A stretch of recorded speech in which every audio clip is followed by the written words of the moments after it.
आणि शेतकऱ्यांसाठी हे पैसे देत नाही का अध्यक्ष महाराज? आपण 44,000 कोटी रुपये वर्षाला दरवर्षी आपण वेतन आयोगामध्ये वाढवतो.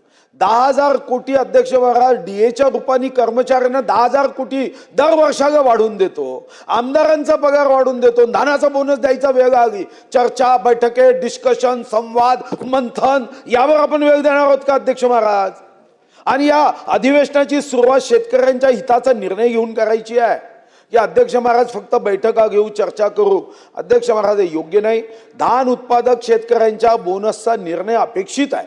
शेवटी विधानसभेत जेव्हा लक्षवेधी केल्या जाते तेव्हा पूर्ण तयारी करून यायचं असतं अध्यक्ष महाराज. इथं असं उत्तर अपेक्षित नाही आहे. हा, अचानक एखादा उपप्रश्न आला आणि या उपप्रश्नाची माहिती जर सरकारकडे नसेल त्याच्यावर निर्णय हा नंतर केला जातो. हा उपप्रश्न आहे का अध्यक्ष महाराज? लक्षवेधीचा आत्मा आहे.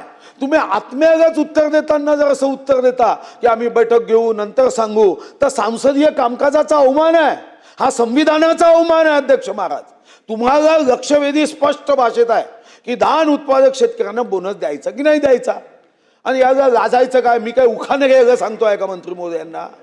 अरे तुम्ही स्पष्ट उत्तर द्या ना की धान बोनस आम्ही देणार, GR 2 दिवसात काढणार. मग याचा अर्थ काय आहे की तुम्ही अजूनपर्यंत कोणतीही तयारी 25 डिसेंबर 2025 पासून त्वरित कार्यवाही करावी असं म्हटल्यावर येत नाही. तुमच्या भातात खडे पडल्याशिवाय कसे राहतील अध्यक्ष महाराज? खाताना तुम्हाला घासामध्ये खडा येईल. यांनी 25 डिसेंबर पासून आपण मागणी केली आहे. आजची मागणी नाही आहे. आणि पहिलीच लक्षवेधी धर्मचक्र प्रवर्तनाय मान्य मंत्री महोदय उत्तर घेऊन आले नाही. जे आकडे सांगताय ते चुकीचे आकडे सांगताय आणि त्याचा काही तर्क नाही. मग सांगा देत नाही धानाचा बोनस. विचार काय करायचा आहे? द्यायचा नाही आहे ना तुम्हाला धानाचा बोनस, तर स्पष्ट सांगा ना. एवढं लपवून छपवून यांनी आपल्याला सांगायची आवश्यकता नाही. आमची आग्रही या लक्षवेधीमधून मागणी आहे की तुम्ही धानाचा बोनस देणार अशी घोषणा करा.